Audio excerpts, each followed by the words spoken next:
Saad bin Muadh റളിയല്ലാഹു അൻഹു, സഹാബി, മുസ്ലിമായി, നേതാവാണ്, അൻസാറുകളുടെ നേതാവാണ് സഅദ് ബിൻ മുആദ് റളിയല്ലാഹു അൻഹു. മുസ്ലിമായി. ഖന്തഖ് യുദ്ധത്തിൽ അദ്ദേഹത്തിന് ഒരു അമ്പ് കൊണ്ടു. ഖന്തഖ് യുദ്ധം ശരിക്കും നടന്നിട്ടില്ല, ശത്രുക്കൾ തിരിച്ചു പോയല്ലോ. ഒരമ്പ് കൊണ്ടു അദ്ദേഹത്തെ പള്ളിയിൽ റസൂൽ സല്ലല്ലാഹു അലൈഹി വസല്ലമ കിടത്തി. ഒരു മാസത്തിന് ശേഷം അദ്ദേഹം ഷഹീദായി. ഒരു മാസം പള്ളിയിൽ കിടന്നിട്ടുണ്ട് സഅദ് ബിൻ മുആദ് റളിയല്ലാഹു അൻഹു. ഒരു മാസത്തിന് ശേഷമാണ് ഷഹീദാകുന്നത്. അദ്ദേഹം മുസ്ലിം ആയത് 30-ാമത്തെ വയസ്സിലാണ്, മരണപ്പെടുന്നതോ 35-ാമത്തെ വയസ്സിൽ. ആകെ ജീവിച്ചത് 5 വർഷമാണ് മുസ്ലിമായിട്ട് ഈ ഭൂമി ലോകത്ത് അദ്ദേഹം ജീവിച്ചത്. റസൂൽ സല്ലല്ലാഹു അലൈഹി വസല്ലം പറയാണ്, അദ്ദേഹം മരിച്ച രാത്രി ഒരു മലക്ക് അല്ലാഹുവിൻ്റെ റസൂലിൻ്റെ അടുക്കലേക്ക് വന്നു.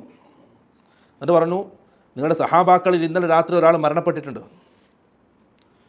അദ്ദേഹത്തിൻ്റെ ജനാസയിൽ 70,000 മലക്കുകൾ പങ്കെടുത്തിട്ടുണ്ട്. 5 വർഷം ജീവിച്ച ആളെ കഥയാണ് പറയുന്നത്. 70,000 മലക്കുകൾ അദ്ദേഹത്തിൻ്റെ ജനാസയിൽ പങ്കെടുത്തിട്ടുണ്ട്. ഇഹ്തസ്സ ലിമൗതിഹി അർഷുർ റഹ്മാൻ, അള്ളാഹുവിൻ്റെ അർഷ് ഒന്ന് അനങ്ങിയിട്ടുണ്ട് അദ്ദേഹത്തിൻ്റെ മരണ കാരണം. പണ്ഡിതന്മാർ പറയാണ്, അദ്ദേഹത്തിന് ആ നഫ്സിനെ സ്വീകരിക്കുന്ന സന്തോഷത്താലാണ് അള്ളാഹുവിൻ്റെ അർഷ് ഒന്ന് അനങ്ങിയത്. 5 വർഷം കൊണ്ടാണ് ആ സ്ഥാനം നേടിയെടുത്തത്. അദ്ദേഹത്തിൻ്റെ മരണശേഷം റസൂൽ സല്ലല്ലാഹു അലൈഹി വസല്ലമയുടെ സദസ്സിലേക്ക് നല്ല പട്ടിൻ്റെ വസ്ത്രം കൊണ്ടുവന്നു. റസൂൽ അതെടുത്തു. സഹാബാക്കൾക്ക് നേരെ ഉയർത്തി കാണിച്ചു. എന്ത് പറഞ്ഞു? ലമനാദീലു സഅദിൻ ഫിൽ ജന്നതി അഹ്സനു മിൻ ഹാദാ. സഅദ് ബിൻ മുആദിൻ നാളെ സ്വർഗ്ഗത്തിൽ കിട്ടുന്ന തുവാല ഇതിനേക്കാൾ മികച്ചതാണ്. സഹാബത്തിനെ പഠിപ്പിച്ചതാണ്.